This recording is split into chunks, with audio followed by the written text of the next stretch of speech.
ఇలా క్షేత్ర వైభవమును నారద మహాముని వల్ల తెలుసుకొనిన ఆదిశేషుని అంశమైన అనంతుడల సర్పం ఇక్కడ తపస్సు చేసి ఆ సర్పమునకు భావనారాయణ స్వామివారు వరం ఇచ్చాను.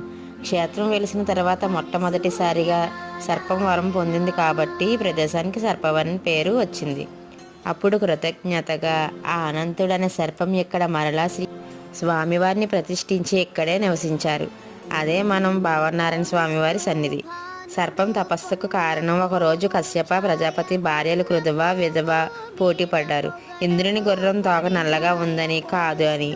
నెగ్గిన వారు మిగిలిన వారికి దాసం చేయటకు నిర్ణయం. అందువల్ల కృధవ తన సర్ప సంతానంకు పిలిచి, మీరందరూ ఇంద్రుని సర్పం తోకను చుట్టుకొనండి, నేను పోటీలో గెలిచేదనని చెప్పారు. కానీ సర్పములు అలా అసత్యం చేయుటకు ఒప్పుకోలేదు. వారి తల్లి రాబోయే కాలంలో ఒక మహాత్ముని మరణానికి కారణమై మీ జాతి మొత్తం నాశనమైపోతుందని శపించారు.